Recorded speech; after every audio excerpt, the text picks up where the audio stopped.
राधे राधे साथियों, स्वागत है आप सभी का आपके अपने चैनल रिचार्ज क्रिएटिविटी में। और मैं हूँ रिचा। साथियों, आज की जो वीडियो है हमारी वो मूलचंद चौहान के खास कहने पर मैंने ये वीडियो बनाई है। यदि आपका कोई भी बिंदु हो तो आप भी मुझे बता सकते हैं, मैं उस पर पूरी एक वीडियो तैयार कर सकती हूँ। वो आपका टीचिंग से संबंधित कोई भी बिंदु हो सकता है, ठीक है। और वीडियो को स्टार्ट करने से पहले आपसे एक अनुरोध कर लेती हूँ कि यदि आप मेरे चैनल पर पहली बार आए हैं तो चैनल को सब्सक्राइब ज़रूर कर लें, ताकि हर वीडियो का नोटिफिकेशन आपको समय से मिलता जाए। और वीडियो अगर आपको पसंद लगे या आपके लिए एक यूज़फुल हो तो आप वीडियो को लाइक करना बिल्कुल भी ना भूलें, और इसे जहां आवश्यकता है वहां पर इसको शेयर कर दें। तो अब चलते हैं, वीडियो को प्रारंभ करते हैं। आज का जो हमारा टॉपिक आता है वो ये है कि राज्य सरकार की विद्यालय प्रबंधन में भूमिका क्या है। ठीक है, तो हम सबसे पहले तो ये बता देते हैं कि जब कोई भी राज्य अपनी कुछ योजनाओं को तैयार करता है तो उन योजनाओं में हमारी एक विद्यालय प्रबंधन की योजना भी होती है। यानी कि विद्यालयों को हम किस तरीके से हम विकसित कर सकते हैं, विद्यालयों को हम प्रबंध कर सकते हैं। और विद्यालय प्रबंधन के अंतर्गत इसमें ये सबसे महत्वपूर्ण बात होती है कि हमारी शिक्षण संबंधित जितनी भी नीतियां होती हैं वो एक मजबूत रूप से होनी चाहिए, ताकि हर व्यक्ति, राज्य का हर व्यक्ति शिक्षित हो सके। और जब तक व्यक्ति शिक्षित नहीं होगा राज्य का, तो वो राज्य विकसित नहीं हो सकता। इसीलिए यहाँ पर राज्य का इंटरफेयर होना बहुत ही आवश्यक है। जैसे कि हम यहाँ पर ये देखते हैं, हो सकता है कि वीडियो थोड़ी सी लंबी हो जाए, लेकिन समय, जो वास्तविक ज्ञान चाहते हैं तो उनके लिए समय का कोई वो नहीं होता है कि थोड़ा सा लंबा हो गया। जो पढ़ने वाले होते हैं उनके लिए समय का, मैंने पहले भी कई बार बताया है कि वहाँ समय अगर थोड़ा सा ज़्यादा लगता है, लेकिन सटीक नॉलेज अगर मिलती है तो वहाँ समय हमारे लिए कोई मायने नहीं रखता है। तो आइए हम बताते हैं, जैसे कि प्रत्येक राज्य की राजनीतिक व्यवस्था तथा रहन सहन, संस्कृति तथा सभ्यता, व्यवसाय तथा उद्योग, आवश्यकताएं तथा समस्याएं एक दूसरे से अलग अलग होती हैं। अतः किसी राज्य की शिक्षा उसकी राज्य सरकार द्वारा अवश्य प्रभावित होती है। प्राचीन युग में मानव ने शिक्षा की व्यवस्था अपने लाभ के लिए अपनी इच्छा से प्रारंभ की थी। उस समय राज्य की शिक्षा से कोई संबंध नहीं था। मध्य युग में शिक्षा व्यवस्था दान तथा धार्मिक संस्थाओं के द्वारा होने लगी। इतिहास के अध्ययन से पता चलता है कि प्रत्येक धार्मिक संस्था ने शिक्षा के क्षेत्र में राज्य के हस्तक्षेप का डटकर विरोध किया। परंतु जैसे जैसे मानव में विवेक बढ़ता गया, वैसे वैसे शिक्षा में राज्य ने हस्तक्षेप करना प्रारंभ कर दिया, जो कि आवश्यक भी था समयानुसार। वर्तमान युग में जिस राज्य का व्यक्ति जितना शिक्षित होगा, वह राज्य उतना ही सशक्त व उन्नतिशील होगा। इसीलिए राज्य सरकार शिक्षा तथा विद्यालय प्रबंधन में एक अहम व महत्वपूर्ण भूमिका का निर्वहन करती है, जो जनहित के साथ साथ राष्ट्र के निर्माण में भी सहयोग कदम होता है। इसके लिए राज्य द्वारा शिक्षा के लिए कुछ उद्देश्यों को भी रखती है। अब यहाँ आपको मैं सबसे पहले ये बता देती हूँ, जैसा कि अभी आपने यहाँ पर ये देखा कि प्रत्येक जो राज्य की एक राजनीतिक जो व्यवस्था होती है उसके अंतर्गत हमारा हर वो पॉइंट आता है, जैसे कि रहन सहन है, संस्कृति है, सभ्यता है, व्यवसाय, उद्योग, आवश्यकता है, समस्या, इतने सभी चीज अलग अलग होती है, हर राज्य की अपनी अलग अलग अपने सुविधानुसार। तो वहां पर जो है किसी भी राज्य की सरकार जो है, अगर यहाँ पर शिक्षा को हम देखते हैं तो वो प्रभावित अवश्य होती है, क्योंकि जहां जितने शिक्षित व्यक्ति होंगे वहां पर उतना ही राज्य सुचारू रूप से और अच्छे उद्योग, अच्छी व्यवस्थाएं कर सकती है। ठीक है, अब प्राचीन युग में अगर हम देखते हैं तो वहां पर मानव ने जो शिक्षा व्यवस्था को बनाया था वो केवल अपने लाभ के लिए बनाया था और अपनी इच्छा से ही उसको प्रारंभ किया था। लेकिन उस समय जो है शिक्षा के अंदर जो है राज्य का कोई संबंध नहीं था, कोई इंटरफेयर नहीं था। लेकिन धीरे धीरे मध्य युग में जैसे हम देखते हैं कि शिक्षा व्यवस्था जो है वो एक दान और धार्मिक संस्थाओं के द्वारा ही होना प्रारंभ हो गया था। लेकिन यहाँ पर हमने ये भी देखा था कि ये धार्मिक संस्था ने शिक्षा के क्षेत्र में जो राज्य के हस्तक्षेप का डटकर विरोध किया था, क्योंकि यहाँ पर सिर्फ और सिर्फ इसके माध्यम से वो अपने धर्म का प्रचार कर रहे थे, केवल यही देखा गया था। इसीलिए उन लोगों ने राज्य के इंटरफेयर को एक डटकर विरोध किया गया था। परंतु जैसे जैसे मनुष्य के अंतर्गत विवेक बढ़ता गया, वैसे वैसे शिक्षा के अंदर भी राज्य ने हस्तक्षेप करना प्रारंभ कर दिया था, क्योंकि एक शिक्षित व्यक्ति अपने विवेक से, अपने ज्ञान से बहुत कुछ सोच सकता है और आगे बढ़ सकता है। ये कैपेसिटी उसके अंदर शिक्षा के माध्यम से ही बढ़ जाती है। और इसी ये समय के अनुसार हुआ था। और आज अगर हम वर्तमान के अंतर्गत देखते हैं ना, जितना व्यक्ति शिक्षित होगा और राज्य भी उतना ही सशक्त और उन्नतिशील होता जाएगा। इसमें आप खुद भी इस चीज को देखते होंगे कि जहां पर व्यक्ति को देखा जाता है कि सशक्त है, वो क्यों है? क्योंकि उसके पीछे शिक्षा का हाथ होता है। अब यहाँ पर अगर राज्य सरकार का हम देखते हैं तो विद्यालय प्रबंधन में एक बहुत ही महत्वपूर्ण भूमिका होती है, और जो कि जनहित के साथ साथ हमारे राष्ट्र का भी निर्माण करती है, और राष्ट्र के सहयोग में, निर्माण करने के सहयोग में भी अपना महत्वपूर्ण योगदान निर्वहन करता है। यहाँ पर कुछ उद्देश्य राज्य के माध्यम से शिक्षा के लिए रखे गए हैं। तो वो कौन कौन से उद्देश्य हैं? जैसे कि हम यहाँ देखते हैं कि राज्य द्वारा शिक्षा पर पड़ने वाले प्रभाव, जो शिक्षा पर प्रभाव पड़ते हैं वो राज्य के द्वारा पड़ते हैं। तो वो कौन कौन से ऐसे बिंदु हैं? पहला आता है यहाँ पर राज्य तथा शिक्षा के उद्देश्य, दूसरा आता है राज्य और शिक्षा का पाठ्यक्रम, तीसरा आता है राज्य और शिक्षण पद्धतियां, चौथा आता है राज्य और स्कूल या विद्यालय, पांचवा आता है राज्य और शिक्षा का प्रशासन, और छठा आता है राज्य और अनुशासन। ये सारे पॉइंट हमारे 6 पॉइंट हैं। इसके अंतर्गत हम ये देखते हैं कि राज्य के द्वारा जो है वो शिक्षा पर कैसे प्रभाव पड़ता है। इन चीजों को अब हम एक एक करके यहाँ पर आपके सामने रखते जाते हैं और देखते हैं कि क्या है। जैसे पहला आता है राज्य तथा शिक्षा के उद्देश्य। राज्य तथा शिक्षा के जो उद्देश्य होते हैं वो होता है कि राज्य की आवश्यकताओं व स्थिति को देखते हुए राज्य सरकार शिक्षा व्यवस्था का प्रबंध करती है। उस उद्देश्य में व्यावसायिक शिक्षा, सांस्कृतिक शिक्षा, समानता के आधार पर शिक्षा इत्यादि शामिल प्रमुखता होती है, जिससे राज्य का नागरिक अपनी आवश्यकता अनुसार शिक्षा प्राप्त कर सके। अब यहाँ देखते हैं कि राज्य तथा शिक्षा के उद्देश्य के अंतर्गत हम ये देखते हैं कि जहां राज्य की जो आवश्यकता होती है उस स्थिति को देखते हुए राज्य सरकार जो ऐसा प्रबंधन करती है कि वहां पर जो उसकी जैसे व्यावसायिक है, सांस्कृतिक शिक्षा है, समानता के आधार है, इन सभी को देखते हुए वो उसी तरह की शिक्षा का एक आयोजन करती है कि जहां पर उसके लिए प्रमुखता है। अगर जहां व्यावसायिक शिक्षा का अभाव है तो वहां पर व्यावसायिक शिक्षा का अच्छे से प्रबंधन करती है। सांस्कृतिक मूल्य, सभ्यता जिस राज्य में जो भी होते हैं उसको ज्यादा से ज्यादा बढ़ावा दिया जा सके, ऐसी शिक्षा की व्यवस्था करती है। जहां पर समानता का अधिकार नहीं दिया जाता है वहां पर समानता के अधिकार को देखते हुए शिक्षा का उचित प्रबंधन करती है। तो ये उसका प्रमुख एक ऐसा उद्देश्य होता है जिससे कि राज्य की नागरिक और उसकी जो आवश्यकता है उसको प्राप्त अच्छे से नागरिक सीख सकें और उसको अच्छे से उपयोगी बना सके। दूसरा आता है राज्य और शिक्षा का पाठ्यक्रम। राज्य और शिक्षा का पाठ्यक्रम, जैसे कि हम ये देखते हैं कि जहां शिक्षा की बात होती है तो बिना पाठ्यक्रम के शिक्षा निश्चित नहीं की जा सकती। राज्य सरकार भी ऐसी शिक्षा व्यवस्था को लागू करती है जिसका पाठ्यक्रम वर्तमान परिस्थितियों के आधार पर हो जिससे बालक अपनी आवश्यकताओं की पूर्ति कर सके व राज्य भी शिक्षित व समर्थ हो सके। और पाठ्यक्रम में संस्कृति, धार्मिक भावना, आर्थिक मजबूती, उद्योग परक शिक्षा का होना अत्यंत आवश्यक है। जैसा कि हम सभी जानते हैं कि अगर शिक्षा की बात कही गई है तो बिना शिक्षा में, शिक्षा के अंतर्गत बिना पाठ्यक्रम के शिक्षा की बात हो ही नहीं सकती। जैसे कि हमारा शरीर है, शरीर के अंदर रीढ़ की हड्डी है, तो रीढ़ की हड्डी ही मजबूती होती है तभी शरीर जो है हमारा स्वस्थ माना जा सकता है। अगर कहीं ना कहीं प्रभावित हो जाती है रीढ़ की हड्डी तो हमारा शरीर जो है अस्वस्थ हो जाता है और पूरी तरह से वो टूट जाता है। ठीक उसी तरीके से अगर कोई शिक्षा है तो उसकी जो नीतियां होती हैं वो पाठ्यक्रम के आधार से व्यक्त की जा सकती हैं। अगर पाठ्यक्रम नहीं होगा तो शिक्षा हमारी अपूर्ण होती है। अब बात आती है यहाँ पर कि पाठ्यक्रम कैसा होना चाहिए। तो यहाँ पर जो भी परिस्थिति होती हैं, जो कि समय के अनुसार राज्य के अंतर्गत जो परिस्थितियां होती हैं उसी के आधार से जो पाठ्यक्रम है उसको निर्धारित करना चाहिए, और राज्य सरकार ठीक उसी तरीके से करती है क्योंकि इसमें जो बालक की आवश्यकताएं होती हैं वो पूरी की जा सकती हैं अगर पाठ्यक्रम उचित रूपरेखा लिए होगा या उचित परिस्थितियों को देखते हुए बनाया गया है, क्योंकि तभी उसी के आधार से व्यक्ति जो है समर्थ बन सकता है, सीख सकता है, शिक्षित हो सकता है, और राज्य भी तभी जाकर के शिक्षित व समर्थ हो सकता है।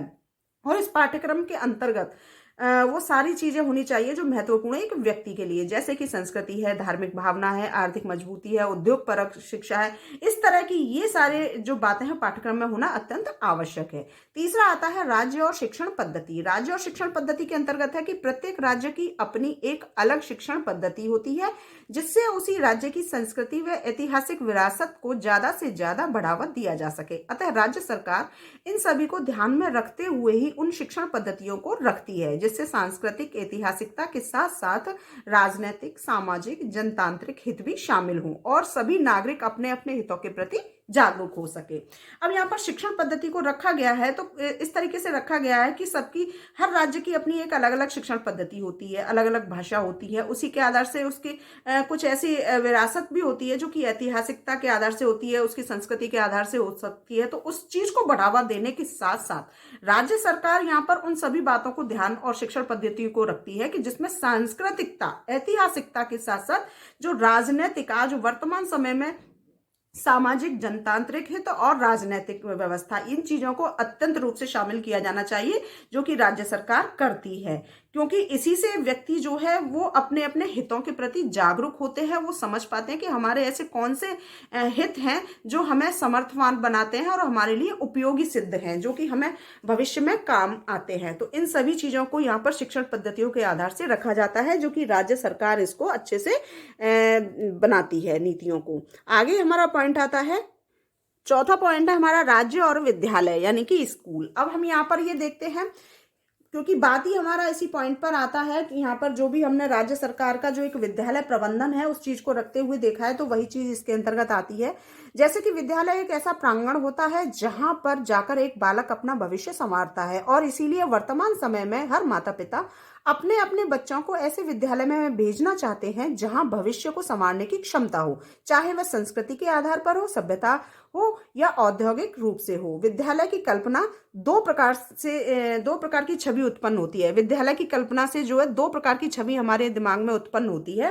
एक तो होती है मॉडर्न स्कूल और एक होती है सरकारी स्कूल। सबसे पहले तो मैं आपको ये बता देती हूँ कि यहाँ पर विद्यालय जो है एक ऐसा प्रांगण के रूप में बताया गया है कि जहाँ पर बालक जब जाता है तो उसका भविष्य निश्चित रूप से संवरता है, क्योंकि वहां पर शिक्षा के नाम से हम देखते हैं तो शिक्षा व्यक्ति के हर रूप को, हर एक अंग को, हर तरह से ऊपर से नीचे तक लेकर के हर व्यक्तित्व को संवारने का काम करता है।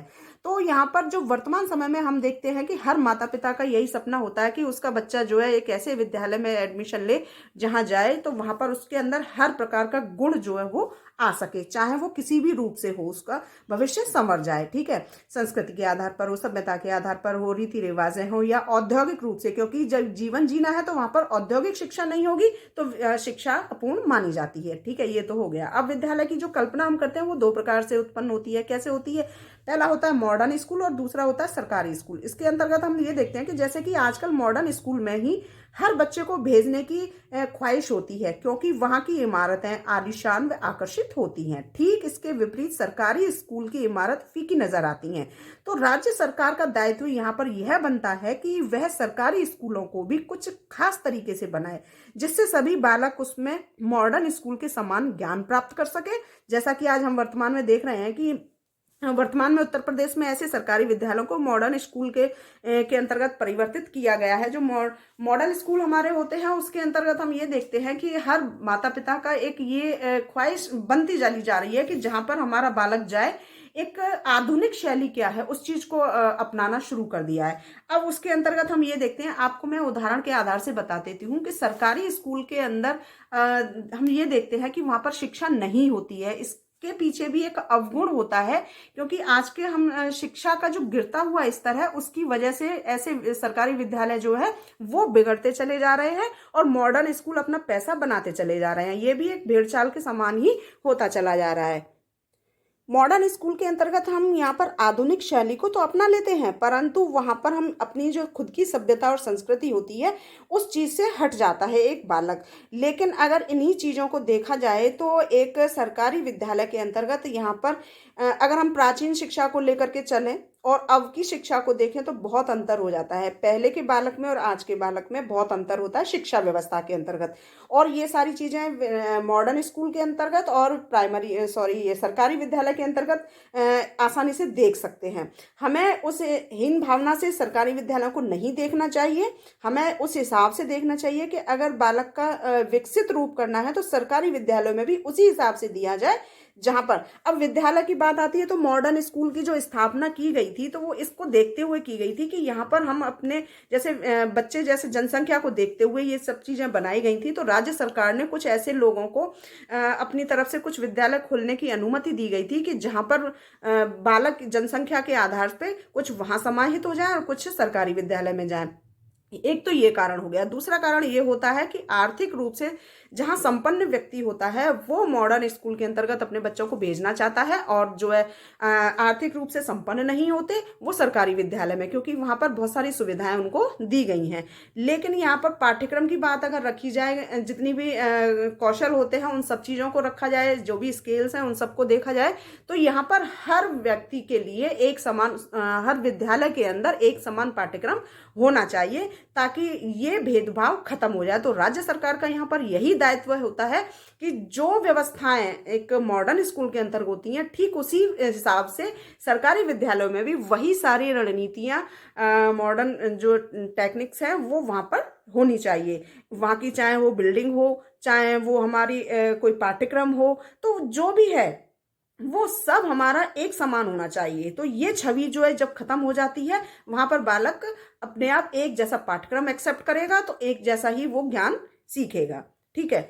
पांचवा आता है हमारा राज्य और शिक्षा का प्रशासन। अब है कि राज्य के साथ साथ शिक्षा प्रशासन को भी राज्य में शिक्षा उचित रूप से विकसित हो सके ऐसा प्रबंधन करना चाहिए।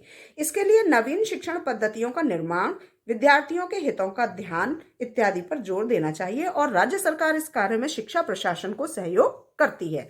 अब यहाँ पर हम ये देखते हैं कि राज्य के साथ साथ जो शिक्षा प्रशासन है उसमें उचित रूप से किस तरीके से विकसित हो सकता है। राज्य सरकार को ऐसा प्रबंधन करना चाहिए जिससे कि एक अच्छे रूप से शिक्षित बालक वहां से निकले, उस विद्यालय से निकले, चाहे वो शिक्षण पद्धतियों के माध्यम से उनको उचित ज्ञान दिया जाए, चाहे वो विद्यार्थियों के हितों को ध्यान में रखा जाए, या वो कोई भी ऐसी एक्टिविटीज हैं जहां पर बालक का सर्व रूप से एक विकसित हो सके, वो सारे कौशल उसके अंतर्गत आ सके। तो यहाँ पर राज्य और शिक्षा का जो प्रशासन होता है दोनों तरह के, यानी कि जो शिक्षा प्रशासन है वो राज्य को सहयोग करे कि उसको क्या क्या चीज चाहिए, और राज्य उस चीज में पूरी तरह से सहयोग करेगा जब उसको सारी चीजें, सभी जो कमियां हैं, जो खामियां हैं, उससे अवगत होगा। तो यहाँ पर दोनों रूप से राज्य को भी और शिक्षा का प्रशासन है, दोनों को एक सहयोगात्मक रूप अपनाना होगा, ताकि हर समस्या का निदान आसानी से निकाला जा सके और शिक्षा को उचित रूप में रखा जा सके। छठा हमारा आता है राज्य और अनुशासन।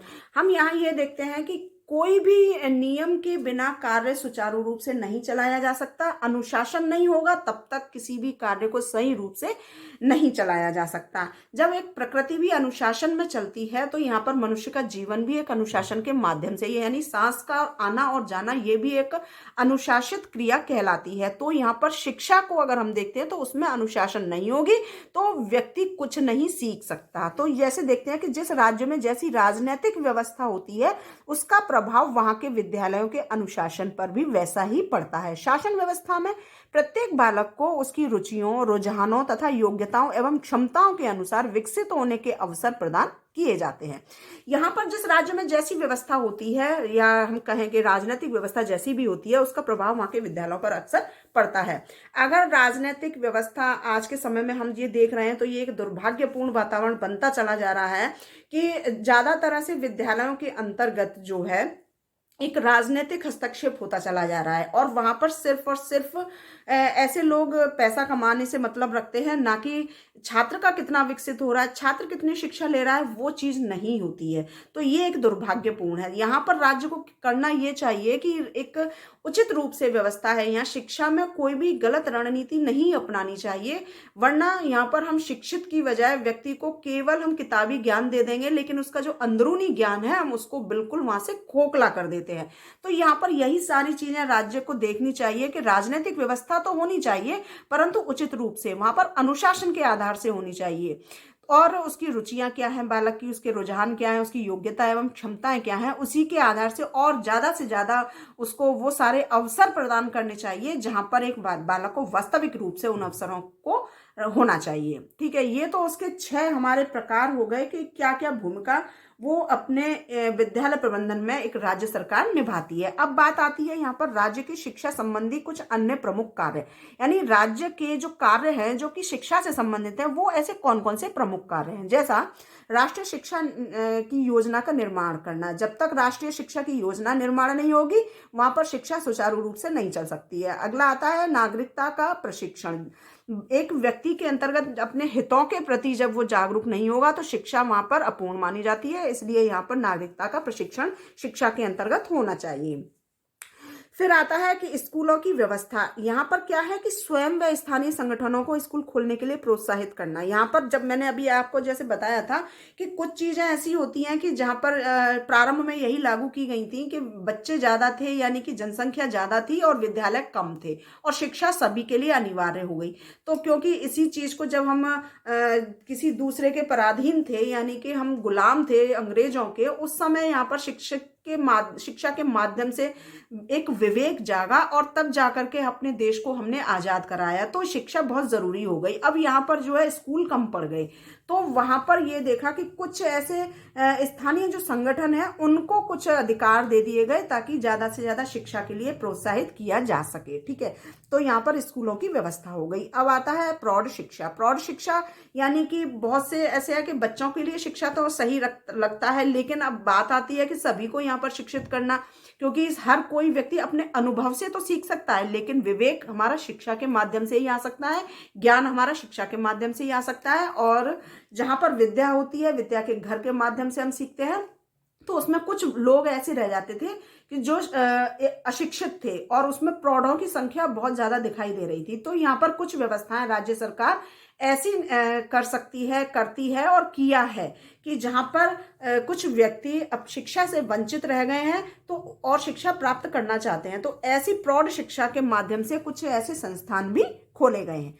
फिर आता है विद्यालय हेतु धन की व्यवस्था।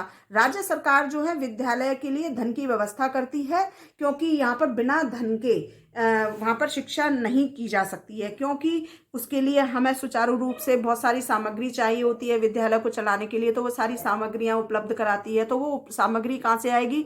मार्केट से जब भी आती है तो बिना धन के नहीं आ सकती है। जब शिक्षक रखे जाएंगे तो शिक्षकों का वेतन भी इसके अंदर समाहित होता है। तो बहुत सारी चीजें देखी जाती है जिसके माध्यम से यहाँ पर विद्यालयों के जब हम निर्माण करने की सोचते हैं तो वहां पर धन की व्यवस्था भी उचित रूप से होनी चाहिए। तो इसकी व्यवस्था राज्य सरकार करती है।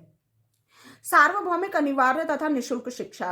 राज्य सरकार की तरफ से सार्वभौमिक अनिवार्य रूप से रख दी गई है, यानी सार्वभौमिक शिक्षा जो है सभी के लिए रखी गई है, जो कि निशुल्क शिक्षा की व्यवस्था होनी चाहिए। यहाँ पर सभी बच्चों के लिए, सभी प्रौढ़ों के लिए, सभी व्यक्तियों के लिए अगर निशुल्क रूप से रखी जाएगी और साथ ही साथ वो सभी के लिए रखी जाएगी, तो वहां पर राज्य सरकार जब इस तरह की व्यवस्था करती है तो यहाँ पर हर व्यक्ति शिक्षित हो जाएगा। फिर आता है अभिभावकों को प्रोत्साहन। जब तक अभिभावक प्रोत्साहित नहीं होंगे तब तक वो अपने बच्चों को शिक्षित करने की नहीं सोच सकते हैं। तो इसके लिए अभिभावकों को भी प्रोत्साहित करना एक राज्य सरकार का दायित्व होता है। फिर आता है कुशल शिक्षकों की व्यवस्था। कुशल शिक्षकों की व्यवस्था इसलिए आवश्यक है कि जब तक एक शिक्षक अपने क्षेत्र में अपने विषय के अंतर्गत एक पूरी तरह से जब ट्रेंड नहीं होता है, कुशल नहीं होता है, तो वो बच्चों को क्या सिखाएगा। तो यहाँ पर जो भी कुशल शिक्षक हैं उनकी उचित रूप से व्यवस्था करना यह राज्य सरकार का दायित्व होता है। उत्तम पुस्तकों की व्यवस्था। पुस्तक हमारे लिए वो एक उपयोगी साधन है जिसके माध्यम से एक ज्ञान जो है हम उस चीज को एक बता सकते हैं बंधे हुए रूप में, कि यहाँ से हमने, या यूं कहें कि एक संचय एक मात्र है, संचय किया हुआ, जो कि प्राचीन काल से हमारा एक ज्ञान चला आ रहा है, लेकिन पुस्तक के माध्यम से हमने उसको पढ़ा। तो बिना पुस्तक के यहाँ पर नहीं हो सकती है। तो यहाँ पर एक चाहे वो एक निःशुल्क रूप से एक लाइब्रेरी की व्यवस्था कराना, ये भी होता है, और उसके अंदर जो बच्चे हैं उनको फ्री में पुस्तकें दिया जाना चाहिए। तो ये सारी व्यवस्थाएं, उत्तम पुस्तकों की जो व्यवस्था होती हैं, जो पाठ्यक्रम उसके अंदर समाहित होता है, वो सारी व्यवस्था राज्य सरकार के माध्यम से होती है। छात्रवृत्ति की व्यवस्था। छात्रवृत्ति यानी कि जो बच्चे होते हैं पढ़ना चाहते हैं, आगे बढ़ना चाहते हैं, लेकिन उनके पास पैसा नहीं है, तो ऐसे स्कॉलरशिप की व्यवस्था राज्य सरकार के माध्यम से किया जाता है। आयोगों की नियुक्ति। समय समय पर आयोग निर्धारित करता है कि शिक्षा में कौन सा परिवर्तन होना अब आवश्यक हो गया है, जो समय अनुसार होता है। तो यहाँ पर शिक्षा राज्य सरकार के माध्यम से ही आयोगों की नियुक्ति की जाती है। और फिर आता है इसमें शैक्षिक अनुसंधान को प्रोत्साहन। शैक्षिक अनुसंधान यानी शिक्षा के अंतर्गत निरंतर रिसर्च चलते रहते हैं, अनुसंधान चलते रहते हैं, खोज चलती रहती है, उसको प्रोत्साहित ज्यादा से ज्यादा करना राज्य सरकार का ही दायित्व बनता है, ताकि पुराने ज्ञान को एक नए रूप से आगे के लिए प्रस्तुत कर सकें। तो ये सारी चीजें यहाँ पर जो प्रमुख कार्य होते हैं राज्य सरकार के माध्यम से सुचारू रूप से किए जाते हैं, ताकि यहाँ पर राज्य सरकार का एक दायित्व अच्छा बन जाए और राज्य में एक सुचारू रूप से शिक्षा व्यवस्था आ सके। आगे देखते हैं।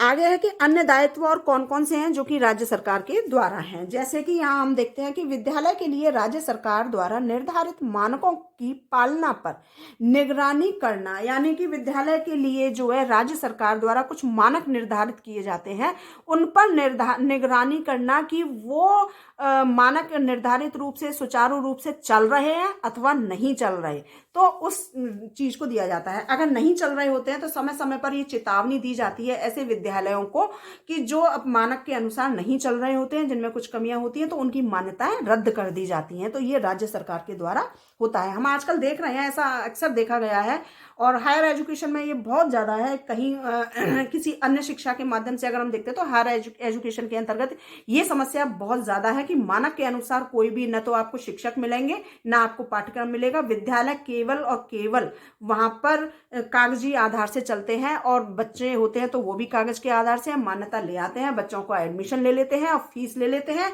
बाकी शिक्षा कहाँ है, शिक्षक कहाँ है, उसने कोई लेना देना नहीं है। ये केवल बैंक बैलेंस भरने वाली बात हो जाती है। तो ये चीज राज्य सरकार को समय पर उन चीजों को निगरानी करता है कि वहां पर मानक के अनुसार जो नियम रखे गए थे, जो मानक रखे गए थे, उसके आधार से विद्यालय सुचारू रूप से चल रहे हैं अथवा नहीं चल रहे। दूसरा आता है, इसमें देखते हैं कि विद्यालय की आय एवं व्यय का वार्षिक लेखा तैयार करना।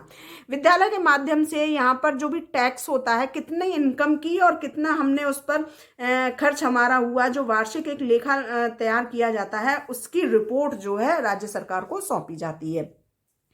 आगे आता है कि विद्यालय की शैक्षणिक गतिविधियां की नियमित समीक्षा कर शिक्षा में गुणात्मक सुधार लाना, यानी कि जो विद्यालय के माध्यम से एक गतिविधियां निर्धारित है, शिक्षा के आधार से जो गतिविधियां एक्टिविटीज रखी गई थी, उनकी समीक्षा करने के बाद कि कौन सी ऐसी हमारी गतिविधियां रही जिससे कि शिक्षा के अंतर्गत गुणात्मक सुधार हुआ और कौन सी ऐसी हैं कि जहां पर गुणात्मक नहीं ऋणात्मक हुआ है, तो वहां पर उस चीज को हटा दिया जाता है। तो इस तरीके से कुछ गतिविधियां ऐसी होती हैं जो कि नियमित रूप से समीक्षा करना अत्यंत आवश्यक होता है, जो कि राज्य सरकार के माध्यम से किया जाता है। जहां पर अगर कमियां हैं तो सुधार कर सकते हैं और अगर फायदा है तो उसमें और ज्यादा फायदा किस तरीके से हो सकता है। फिर आता है राज्य सरकार सर्व शिक्षा अभियान अथवा अन्य प्राधिकृत संस्था द्वारा जारी दिशा निर्देशों की पालना सुनिश्चित करते हुए विद्यालय में भौतिक व्यवस्थाएं जैसे खेल मैदान, दीवार, कक्षा सुविधाएं, फर्नीचर, पीने का पानी इत्यादि की व्यवस्था सुनिश्चित करना।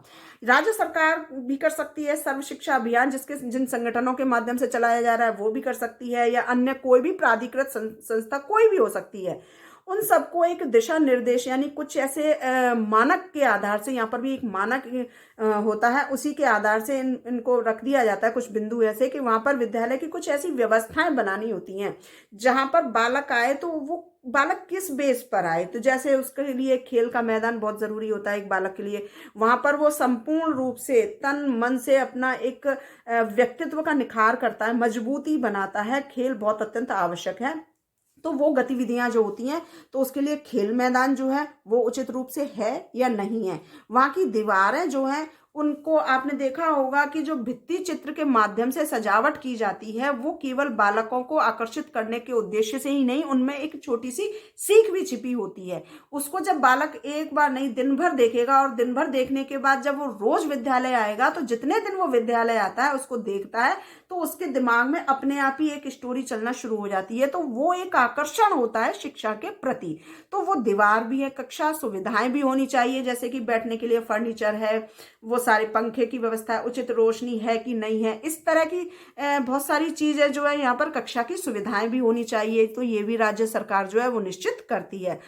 फर्नीचर उचित रूप से है या नहीं है, पीने के पानी की सुविधा उचित रूप से है या नहीं है। तो बहुत सारी चीजें ऐसी हैं जो कि राज्य सरकार जो है वो या सर्व शिक्षा अभियान जिसके तहत चलाया जा रहा है, या कोई भी प्राधिकृत संस्था ऐसी है जिसको कि ये कार्य सौंपा गया है, वहां पर इन सबका दायित्व बन जाता है कि ये सारे चीजें यहाँ पर व्यवस्थाएं विद्यालय के अंतर्गत हैं अथवा नहीं है। समय समय पर विद्यालय के बालकों के स्वास्थ्य की जांच करवाना। जब बालक स्वस्थ रहेगा तन से भी और मन से भी, तो वो एक उचित रूप से अपनी सोच रख सकता है। तो यहाँ पर राज्य सरकार का ये भी दायित्व बनता है कि समय समय पर विद्यालय के बालकों का स्वास्थ्य की परीक्षण करवाना एक अत्यंत आवश्यक कार्य है। फिर आता है अध्यापक तथा अभिभावकों की नियमित बैठक। जो कि एक पेरेंट्स और टीचर्स की जो मीटिंग होती है उसके अंतर्गत विद्यालय की कुछ कमियां होती हैं तो पेरेंट्स उस चीज़ को बताते हैं। और अगर पेरेंट्स को शिक्षकों को अगर बालक के किसी अपूर्ण ज्ञान के प्रति कोई ऐसा पॉइंट है कि ये बालक क्यों आगे नहीं बढ़ रहा है तो उस समस्या से परिचित होता है एक शिक्षक। तो दोनों तरफ से जब ये एक बैठक होती है नियमित तौर से, वहां पर बहुत सारी समस्याओं का निदान आराम से किया जा सकता है। तो राज्य सरकार को कुछ नियम इस तरह से भी बनाए गए हैं जिसके माध्यम से कि यहाँ पर इन समस्याओं का निपटारा आसानी से किया जा सके। और अंत में आता है विद्यालय के विकास हेतु विभिन्न योजनाएं तैयार करना। विद्यालय का विकास किस तरीके से किया जा सकता है और उत्तम शिक्षा प्रदान की जा सकती है ताकि राज्य के साथ साथ देश का भी निर्माण बहुत ही अच्छे से किया जा सके और देश हमारा मजबूत बन करके आए। क्योंकि स्वस्थ शरीर में जैसे कि हमारा एक मस्तिष्क होता है, ठीक, और वो स्वस्थ होता है तो उचित रूप से हमारे विचार उत्पन्न होते हैं और उन विचारों के माध्यम से हम जटिल से जटिल समस्याओं का निदान कर सकते हैं। ठीक उसी तरीके से अगर व्यक्ति जो है, एक बालक जो है एक ऐसे विद्यालय में जाएगा जो पूर्णतः एक स्वस्थ, यानी कि उसके अंदर हर समस्या का निदान हो सकता है, उचित रूप से अच्छा बना है, अच्छे वातावरण में, अच्छे उसमें शिक्षक हैं, बहुत सारे अच्छा पाठ्यक्रम है, बहुत सारी चीजें ऐसी हैं जो कि बहुत ही उत्तम है, सर्वोत्तम है। तो ऐसे विद्यालय में अगर बालक जाएगा तो वहां पर समस्या का निदान अपने आप हो जाता है और वहां पर भविष्य की तरफ नींव जो रखी गई है वो मजबूत बनती है और बालक बहुत ही शिक्षित बनकर के तैयार होता है जो कि राज्य के साथ साथ अपने देश का भी नाम रोशन करता है।